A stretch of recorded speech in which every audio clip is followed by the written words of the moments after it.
Welcome to Stories with Traction, unedited and unfiltered. These are real conversations with leaders who have walked through trials and triumph. In a world of AI-polished sound bites and scripted perfection, this podcast isn't about being flawless. It's about being purposeful. I'm your host, Matt Zahn. We're going to find out what drives these leaders, what's their story, and how can we learn from their experiences. Get inspired and enjoy Stories with Traction. Tim, welcome to Stories with Traction podcast. Matt, thank you so much for having me. I am super excited to dive in and explore and see where this goes. Likewise, thanks for your time. Really appreciate it. First question I have for you is when you're at a party or a networking event and someone asks you, what do you do? What is your response to that question? That is the best question I've ever been asked. It's a surprising answer because it has nothing to do with what I actually do. When people ask me that, I pull out a deck of cards. Because when I was 7 or 8 years old, I was in a magic club, and I always dreamed of becoming a professional magician. And I pursued that pretty seriously. And to this day, I have friends who are professional magicians. But as soon as I realized you have to work nights and weekends, I gave up that dream, Matt. But I am a professional level amateur magician. So at parties, at conferences, at client meetings, I pull out a deck of cards and I do some magic. And we'll explore later, but I think that's really shaped a lot of my life and my journey into marketing as well. So I want to talk about that because that is so engaging. Like if I was at a networking event and someone did that, tell me more. And I think a lot of times when someone is asked, what they do, the response is incredibly important. It doesn't matter what level of the company that they're at. There needs to be some pizzazz. There needs to be some captivating response to grab the audience's attention. And I think that's really amazing because you're in marketing, and right, part of marketing is grabbing the audience's attention. Yes. What better way to grab someone's attention than pulling out a physical deck of cards? So go into that a little bit. I'm sure that you've gotten numerous questions regarding that response, and I'm sure it does pique people's curiosity for sure. Oh, it's the best thing in the world, Matt, because as you said, one, it's so distinct, right? It's so surprising. No one expects that. And if you say, hey, would you like to see something or would you like to see a trick? No one's going to say no. And if they do, they're not the type of person you want to talk to anyways. Let me be honest here. And so it's so interesting for people and they lean in and they call other people over and you become this object of interest. You become someone who people want to pay attention to. And in an attention-starved world, that's so important. And what's also so cool about this, Matt, is that I have people I've done magic for, friends who I haven't seen in 20 years. And they'll comment on my LinkedIn. I haven't heard from them in 20 years. And they'll say, I still remember the trick you showed me. I mean, that's the power of a story and of a memory, of an experience that you give people. And it makes you memorable, makes you interesting. And people want to be around people who are interesting. And I think everybody should learn some type of little silly trick, if it's not a professional level card trick, you can learn some type of magic trick to entertain people. Yeah, another thing that I like about that is it's not over the top. It's not crazy. It's not, a lot of people get concerned about when they start being, inauthentic or they start trying too hard. But it seems simple but powerful. Simple but powerful. So talk to me a little bit about the magic piece. So you said you're doing a lot of magic. What did you learn as it pertains to magic and being a magician that connects to what you do in marketing today? Yeah, well, when I went to college, I didn't want to go to school. I dropped out of high school, or graduated early rather. And then my parents made me go to college, made me go to a second college. So I had a lot of college experience. I didn't want to be in school. I describe myself as an introverted introvert. And so I don't get energy from being around groups of people. But college, you're just thrown into, a swarm, a sea of people. And as this introverted personality, I realized magic was my saving grace. It was my weapon of choice, that I could have 50, 60 people surrounding me, captivated, watching a magic trick, and I could put on this different persona. I could become someone else. I was the magician, the entertainer, not, Tim, the introverted person. And I think this is so important for all of us, that in business and life and personal situations, professional situations, sometimes you need to put on a mask and be someone else. Sometimes you need to have that hard conversation. And for me, magic helped me do that in a way that was safe. But more importantly, to your point, I went from a career of trying to do magic to software development. And at 10 years old, I learned how to program. I built websites, I built apps, I did a lot of programming. And that then eventually led me to marketing because I would develop all these applications and software for companies, but they wouldn't have customers. And so eventually I'd have to find a new client, and build something and they wouldn't have customers. And I said, let me solve this customer problem. Let me figure this out. And that got me into marketing. And now, Matt, looking back, it's so fascinating to say, Well, magic is the art of getting attention and keeping it and telling a story and getting people to pay attention to the right things and not attention to the wrong things. And coding and software is how does it work? And now today, marketing and technology are synonymous. You can't have marketing without technology.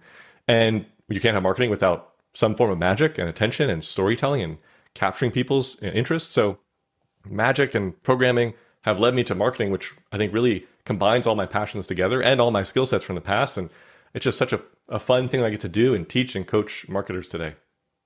So you mentioned something I do want to dig into a little bit. You said you, I guess, were, or maybe you still are, but an introverted introvert, which is wild that you're even on a podcast today. Wild Yes. that you do any kind of speaking at all, just because of, getting out in front of people, and wild that you learned and adapted and kind of created this almost character, if you will, that was focused on the magic piece. And a lot of the sessions and a lot of my coaching that I do get asked questions on how I became a speaker, right? Because my story is I was horrible at communication for quite some time, and then ended up getting into politics where I needed to be connecting with audiences, and then transitioning into what I do today, which I'm a professional speaker. I travel all over doing keynotes and workshops. And one of the things that I did that is not a response that people like is, but it's just true, is I gamified embarrassment. Okay, so this Mm. is really important for me. So what I did, I kid you not, I'm actually looking at a whiteboard right now in my office.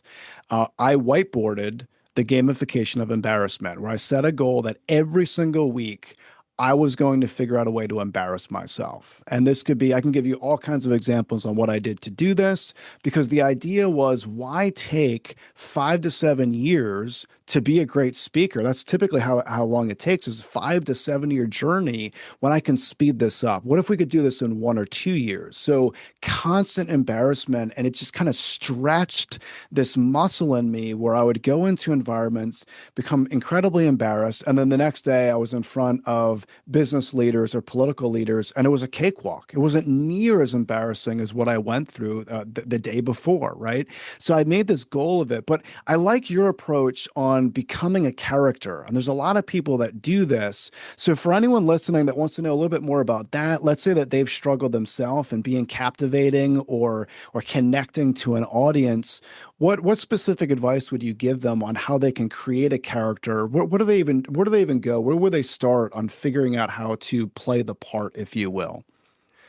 Yeah, well, Matt, I love this idea of becoming rejection proof. And Jai Jang has a great TED talk on this. And he did 100 days of rejection. And he wrote a book called Rejection Proof, which is definitely exactly what you described. And I think that's a good place to start is we need to get comfortable with the uncomfortable. And so I've flown a lot in my life, but I hate flying. And I hate flying because I have extreme anxiety about flying. I'm afraid of heights. I don't like being trapped places. And I have, fears of the plane. I don't trust planes.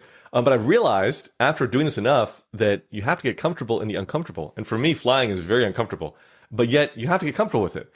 And I see life, whether it's business or personal, as a flight. And there's turbulence, right? We hit unexpected things and things happen, and you have to get comfortable with it. And I love what you described, because I think the more we push ourselves, the easier it gets. And my mentor used to say, I've been thrown out of worse rooms than this. And that never made sense to me until later in life when you realize, yeah, I've been embarrassed before. I've been thrown out. I've been insulted. People have said I didn't do a good job. So what? You move on. You do better. You learn from it. And I think that the sooner we can learn that, the better. The other thing I'd mention is, I believe it's Todd Herman wrote a book called The Alter Ego. And he helped Kobe become the Black Mamba. And that was his personality on the court. And if you've ever seen Kobe Bryant, on the court, he's just vicious, absolute stone cold. And it's impressive. And it's because he can become this alter ego. He can become this version of himself when performance is necessary. And for me, it was more out of survival. It sounds like for you perhaps as well, that'll never happen again. And for me, it was, well, I'm here. I got to survive somehow, and you find it out of necessity, I think. So it might look different for different people, but I think part of it also is this idea that we think that the status quo and we need to fit in. And doing magic is an unconventional thing to do. Like, people don't expect it.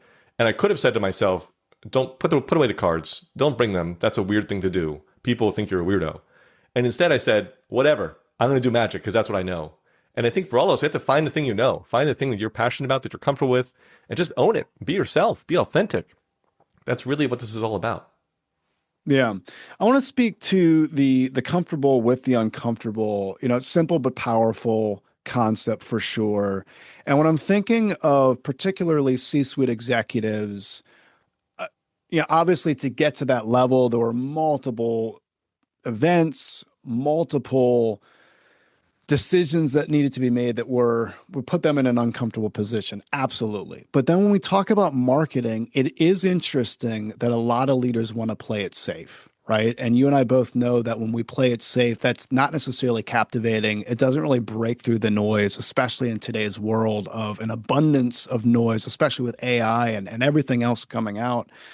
So what do you do from like just to advise a leader or encourage, motivate, whatever you want to say, someone that is very reserved as it pertains to marketing? What do you do to give them permission to get uncomfortable so their brand can break through the noise with different marketing channels? Yeah, to any leader listening, I would ask this one simple question, which is, has what you've been doing been working? Because I can guarantee it probably hasn't. And most of us get comfortable with what we're doing. We do the same thing all the time. You've heard the story of, the woman makes the meat and she cuts off the sides of it to put it in the oven. And they say, why do you cut off the sides? I don't know. Let me ask my mom. That's how I learned. She says, oh, I don't know. Let me ask your grandmother. Oh, well, the oven wasn't big enough. That's why we cut off the sides of the roast. So that's most businesses, is we just do the stuff we've been doing because we think that's what we should be doing. And what we have to do in life and marketing in particular is to throw out the playbook.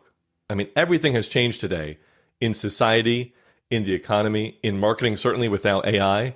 And we are starving for attention and we're starving for creativity and new ideas. And marketing is more about standing out than anything else. That if you don't get noticed, the game is over. If people don't want to pay attention to you, you've already lost. And so many businesses, when it comes to marketing, are just dialing it in. They're posting a couple blog posts, they're sending out some emails, or maybe making a video, send some press releases. That's not marketing. Marketing is being noticeable. Seth Godin would say marketing is being remarkable, being worth making a remark about. And if you look at the companies that do this and do it well, they're exceptional, they're distinct, they're different. I'll take a couple of my favorites, but Rick Steves tours. I've been on several Rick Steves tours, and we've used his books. If you don't know Rick Steves, look him up. He's a fascinating guy, but he helps people travel to Europe, what he calls through the back door. It's the center of town. It's the little places that you wouldn't expect. It's amazing, and he has a cult following, mostly of the older generation, people who have the time and money to travel. But it's an amazing business. It's an amazing place, and if you want to travel to Europe in that way, he's the only guy to do it. That's standing out, that's being distinct. Baked by Melissa, another great company I love, they make little mini cupcakes and they ship them all across the country. It makes a great gift. It makes a great treat for yourself. It's a great way to celebrate, but it's a distinct, unique company. They're doing something interesting and different, and they're owning their lane. And you could say and argue it's kind of like magic, right? I owned the thing I had and did that. And it's distinct and unique. You have to find that in marketing. We have such a challenge now of companies who, as you said, just want to be comfortable. And comfortable doesn't get you success. And my mentor told me, and I believe it, the only way to coast is downhill. And that's what most companies are doing, is they're coasting. And you're just going to go downhill. It's time to throw out the playbook, to think creatively, and to find your story and tell it, and to do so in a way that's memorable, that's distinct, that's unique, and that's powerful and meaningful to people. So I do want to touch on AI a little bit and kind of see where this goes because I believe, and this is kind of what I've experienced talking with different leaders, that when AI started to become popular in the last few years, people turned to AI almost as a crutch for their marketing, right? Because now they can go on, there's all kinds of AI software, we'll write blogs for you, we'll write articles for you, you can tweak it for social media posts. So I'm seeing this influx of a lot of things that look the same. What are some of the, I mean, there's obvious dangers in that, but what have you specifically seen from a danger point, and what would you recommend people do to think a little bit bigger than just relying on AI channels to just roll out all kinds of marketing with? I just saw this quote today from George Orwell on writing, and he said, if people cannot write well, they cannot think well. And if they cannot think well, others will do their thinking for them.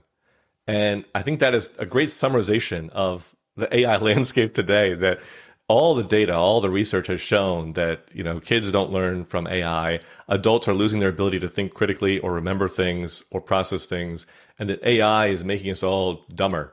And it's a big problem. And I'm somewhat guilty of this. In my former life, I did software, and back 20 years ago, we developed AI, for games. I was in game design, simulation, military simulation.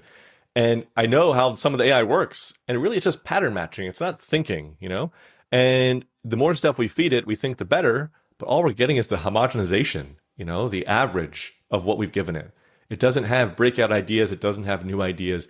And it's been shown that it's trained to congratulate you, to be flattering to you because it wants your usage, your adoption. And as much as I am a technologist at heart, I've tried to step away from all this because I think there's so many dangers of AI from a behavioral perspective, but also from a marketing perspective. As you said, a lot of leaders think, well, great, we can now be way more efficient. We can pump out tons of content and we can have all of our marketing there. Sure, that's true. From a volume perspective, absolutely. AI will do everything that you want it to do at scale. But if you don't have a point of view, if you don't have something worth saying, then saying more of it isn't going to help you. And this comes back to positioning, which is the classic of marketing. Al Ries wrote the book with Jack Trout, Positioning, A Battle for Your Mind. And it talks about what is your position in the field? How do you stand out from the competition? What do you have to offer? I run the advisory board, which is the number one coaching group for marketing directors. I only help marketing directors, and it's the only coaching group for marketing directors. So if you're a marketing director, you need to come to me. I can help you. And if you're not, don't pay attention to me. And that's fine. But that's my lane. That's what I own. That's my position. And it makes my message that much more powerful. But you have to have unique thoughts, unique ideas, and intellectual property. If you don't, you're just having AI regurgitate stuff for you. And guess what? Your competitor can do the same thing. And it's the downward spiral of competing on price, competing on the same ideas. You have to be distinct. You have to be different. Yeah, I appreciate you mentioning that. And one of the things that happened very recent in my life that was just a huge wake up call for me. And I've used AI in multiple ways that's been to my benefit, right? Just different things in life.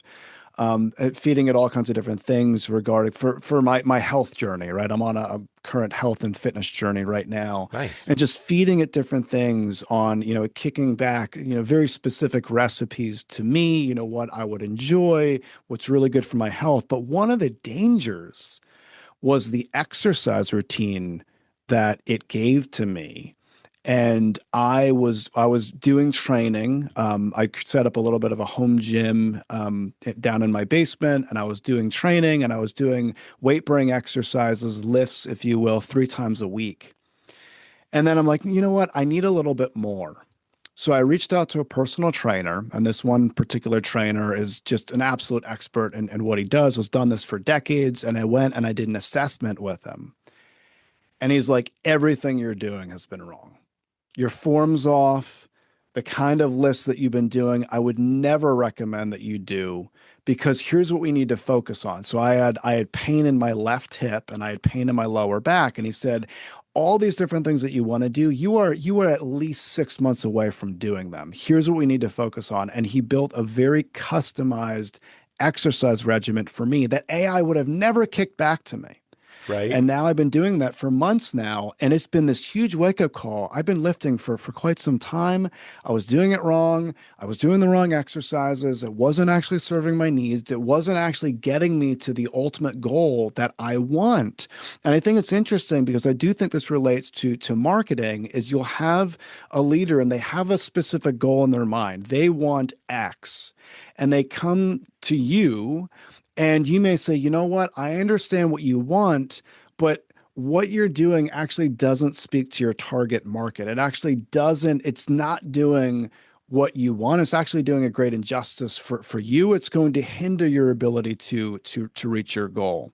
So I want you to speak to that a little bit, because one of the things that I see quite often, and I'm very big on storytelling. I was mentioning to you, a big focus of what I do is strategic storytelling, keyword strategic, right? Intentional storytelling that has a point. And there are a lot of leaders that they can get good at stories, but they're sharing the wrong stories. So I want you to speak to, just from a marketing perspective, sharing the right stories to someone's target audience, and the good and the bad with that. Yeah. Stories are so important, and you have to know, as you said, the right story to tell at the right time and the right story to tell the right person. And in marketing, I call this the mirror method. What people really want to see, what they need to see, is you hold up a mirror and you show them themselves. We're very egotistical. We love to see ourselves.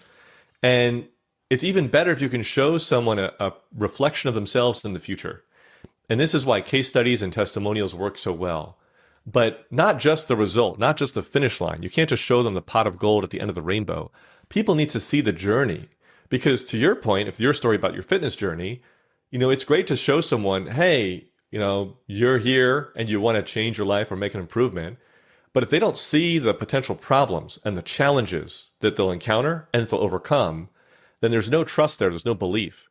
Because you as an expert or as a company or as a leader know things that the prospect is going to go through that they're not aware of yet. They haven't gotten there yet. To your point in your story, it was you didn't know you were doing it wrong or had the wrong form or shouldn't be doing that stuff in that order. But if you can show the story of someone who's been through that, encountered these problems that, again, the prospect doesn't even know they have yet, and shown the successful outcome, that's what people need to see. And a lot of marketing is completely backwards. We talk about ourselves. We talk about the company and the product and the service and the benefits and the features, and no one cares. All I care about is this simple question that everyone always forgets. What's in it for me? What's the outcome that I want? I love Zig Ziglar, and he always had a quote where he said, you can have anything you want in life if you help enough other people get what they want first. And this is a rule that's been lost in marketing. People want what they want. They don't want what they need. And there's a gap here. There's parallel lines. The line at the top is want, what they want, and the line at the bottom is what they need. And those are parallel. They do not intersect, which means your job as a company, as a leader, as a marketer, is to connect those. How do we give people what they want so we can have a conversation with them and show them what they actually need? And I think about this like going to the doctor. You go to the doctor, you say, hey, doc, my arm hurts. And then they do a bunch of diagnosis and they say, it's not actually your arm, it's your muscles, or it's this exercise, or it's your, this problem you have. You think you have something and you want your arm to stop hurting, but really you need something else. And so this is the job of marketing, is to meet people where they're at and give them what they want so we can have a conversation and show them what they need. And the companies who understand that win. And this is what I do, is I have an event every month called the Marketing Leader Roundtable. It's a free event where I invite a bunch of marketers together. We hang out on Zoom for an hour, and I just give away some secrets from my group. I say, here's what we're doing. This is what's working right now. Take it, go use it, get results. And people love it. But I'm meeting them where they are with what they want. They want ideas, they want strategies, they want results. And then they say, wow, that was great. I'd love more. Great, come work with me. But that's an example of meeting them where they are, giving them what they want, so you can have a conversation with them about what they actually need. Yeah, you mentioned the word results. I do want to touch on that as well. And using my health and fitness analogy, if you will. Tim, if I were to say to you, by the end of this year, I'm going to lose 40 pounds, right? That is a little bit of a wow factor, right? Like, wow, Yeah. that's a decent amount of weight. But what's interesting is in order for me to do that, it's going to be pretty boring, right? So I'm going to have to track my eating regularly. I'm going to have movement, a certain amount of steps every single day. I'm going to need to work out 2 to 3 times a week with, now I'm understanding, workout routines that I don't think are the most exciting thing in the world, right? So my trainer's saying, no, like you told me you wanted this. Here's what we need to do in order to do that. What you had said about that want and need doesn't intersect, like knows what I want, but now I need to do different things that I need to do to get these different wants. So I want you to touch on this because often today, a lot of people see these incredibly flashy marketing campaigns and there's some pizzazz and there's a lot of pride, if you will, on some really interesting, creative, powerful marketing campaigns. From a result perspective, what do you typically say to leaders that they want immediate results, right? They just want to do something and then get X amount of leads, or they want to do something and they want to see in real time it lead to more business. What kind of coaching do you give someone from a results perspective on here's what they should expect from a timeline? This is a brilliant question, Matt, because everybody gets this wrong. And just today, I sent a newsletter out about this. So the funnel, the marketing funnel, we've all heard of it. It has these different layers. If you think about a funnel, there's the top of the funnel, the middle of the funnel, and the bottom of the funnel. Some very complicated names here. But the idea is we fill up the funnel, and we push people through it, right? We get them to the bottom, and they give us money. And that's how we think about marketing. If you think about a series of concentric circles, the layers of an onion from the outside in, what we do is we talk to people on social media. Maybe we post on social media, run some ads on social media. The people come to our website. They're on our website. Maybe we offer them something to opt into our email list. They get on our email list. We send them emails. Then we invite them to a call. We get them on a call. We talk to them. We give them a proposal or quote, and then hopefully they do business with us. Those are all the stages of the funnel. And what marketers love to do, what CEOs and leaders like to do, is we push people from the outside in. We want to get them down the funnel into these layers deeper and deeper and deeper. And the problem is, that's the worst way to do marketing. It's the slowest, it's the most expensive, it's the hardest, and it doesn't really work that well. There's so many points of failure. The opposite is to go inside out. And this is easier, faster, cheaper, works better, and requires you to do less. And this is where we start in my coaching group, is we say, look, you've already got customers, right? Go to your customers and say, hey, are you having fun? Are you enjoying this? Are you getting results? Awesome. How about we work together more? How about we do more services? How about we add stuff? How we can continue our contract? No? Okay, how about you give us referrals then? You had a great experience. Who do you know who you want to bring in? Let's reward both people. Let's compensate both people. Let's get some referrals. That is the number one thing you can do today. And I guarantee every leader listening to this does not have a referral program in place, is not asking for referrals. I know this because I have an annual conference that I host, and I ask a room of marketers, who's doing referrals? Raise your hand. And you know what, Matt? 0 people. And you know the worst part? Myself included. I don't even do it. That's how I know people aren't doing it. And this is where we need to begin. We need to start from the inside and work our way outside. That's just your current customers. Then we can go to the people you've already talked to. You've talked to people who you've given a quote to, who you didn't follow up with. Or maybe now they said no, but it's been 6 months. Can we go revisit those people? Maybe they worked at new companies. That's the fastest way to get business and leads and opportunity today, is to work inside out. And no company does this, no marketer does this. And I don't know why. Instead, we love the vanity metrics. We love to waste our time, to stress out, to work long nights, to waste our budgets, doing things that don't work, hoping, because that's what marketing is supposed to look like, rather than just doing it inside out. Wow. Man, there's a lot that people can do with referral programs now that I'm thinking of it based on what you're saying. I'm guessing that that would work better for services than products. Yeah, for products, you can get testimonials, or you can get video testimonials, which are great for products. Show the product, show the work. I Sure. mean, now you can show the case. There's tons of use cases here. I mean, most of my clients are B2B marketing directors. So yes, it's more services, SaaS, software. But Sure. if it's products like e-com or D2C, certainly it works. Get people to take a picture or a video, write a testimonial. Again, you can compensate them for that. You can enter them to a giveaway. You can give them swag or product. You can feature them on your website, on your social media. There's lots of ways to incentivize people. But starting inside out is the number one, easiest, most enjoyable, most effective, cheapest way to have results. And to your point, your question was, how fast can we get results? Well, what we do is when you join our group and we coach you, we say, here's one email that we call the instant yes email. It's a 3-sentence email that we send that gets people to say yes by giving them something that they want so we can have a conversation with them. And we send this email out, and everybody who sends it out starts getting leads immediately. Some people the same day, some people the next day, some people the same week. But we get leads fast because that's what we do, is we do this inside out approach to marketing. Why waste time doing stuff that's going to take forever and not work? Wow. I appreciate you sharing that. I would challenge everyone listening to think about that, right? There is a referral program that we can implement for multiple businesses. So I think that that'd be an interesting exercise and an interesting challenge too. I would challenge everyone listening to set a timeline with this. Set a point on the calendar where you can start implementing a referral program. I think if you add some type of deadline, I think that people would be, from a motivation perspective, they'd be more inclined to get something out. So I really appreciate you mentioning that. There's a lot of wisdom in that. Yeah, Matt, Doing, I'll push that one further because I think it's a great point you made there. That right now, after this podcast is over, go and email 2 or 3 people who are your current clients. Just a quick email and say, hey, Bob, hey, Jane, it's been great working with you. I'd love to work with other people just like you. You know, who's one person that you could connect me with? Just send those emails. You know, get started. Don't overthink this. Don't make it complicated. Just ask. And then you get in the habit of that. As you said, Matt, the exercise stuff, it's boring, it's monotonous, it's routine. That's the secret to everything, right? That's the secret to life. Life is boring and routine. But if you do those fundamentals, surprise, surprise, they actually work. for sure. Yeah, that's a really good point. I do want to backtrack a little bit, Tim. I want to dive a little bit deeper into your background, right? Because you're saying all this really good stuff. I'm interested to know how you positioned yourself to get to the level that you are today. So if I were to go back to your teen years, so if I asked 13-year-old Tim, what he wanted to do or be, what kind of response would I have gotten in return? Yeah, at 7 and 8, I was into magic. That stayed, but at 13, I was into programming. So at 10 years old, 9 years old, I started programming.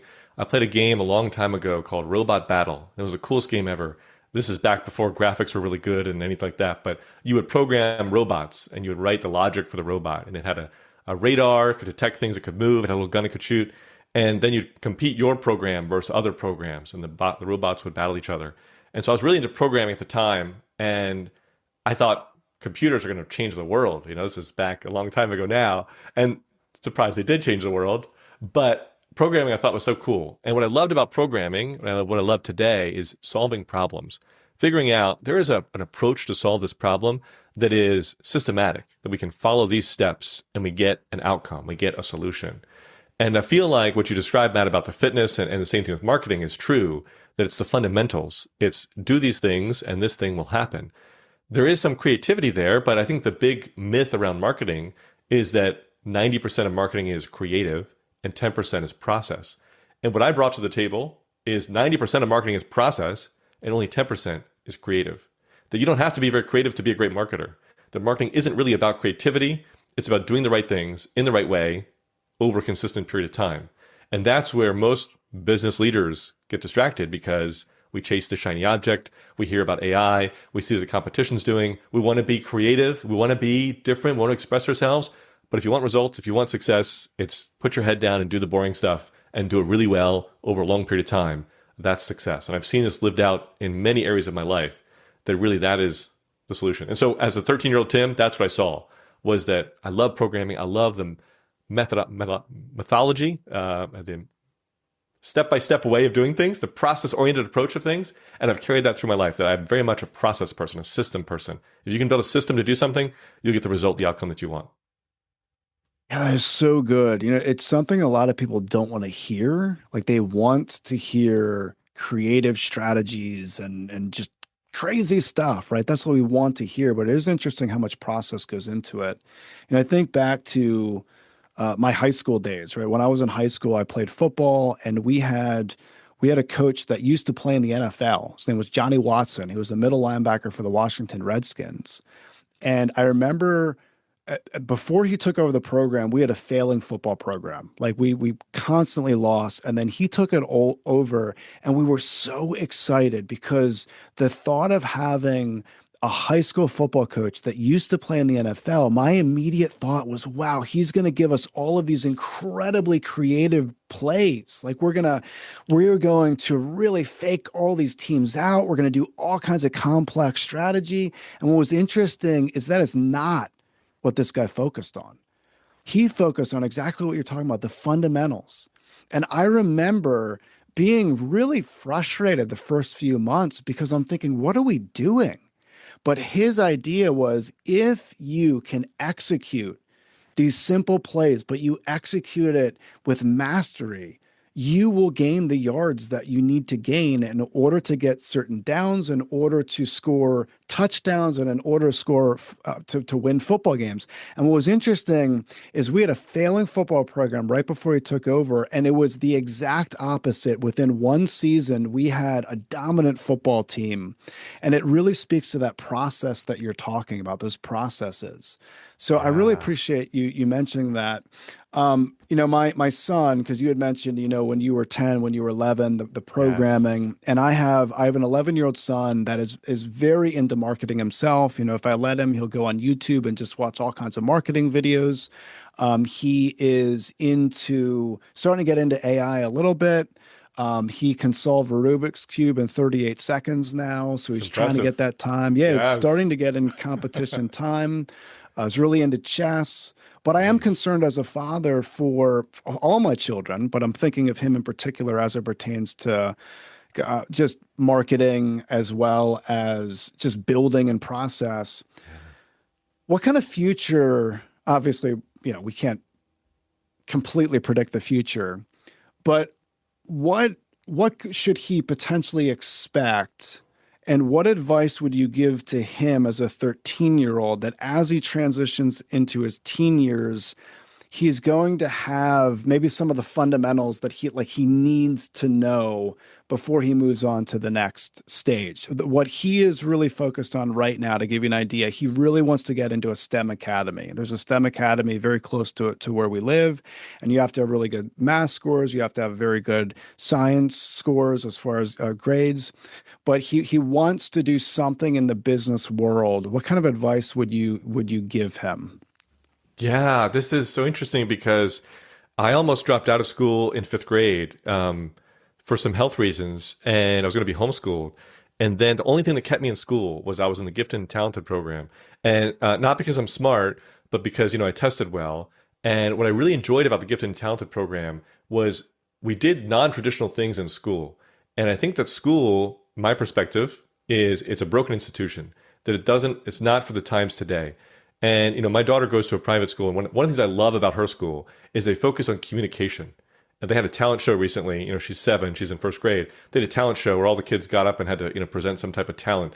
They do plays where the kids have to get up and present. They do public speeches and things of this nature. To me, communication is the number one skill that every adolescent today needs. And frankly, every leader needs as well. This is why you do storytelling, right? Strategic storytelling. Communication is fundamental to everything. And if you want to launch a business or grow a business or hire a better team or do marketing, you need to be able to communicate.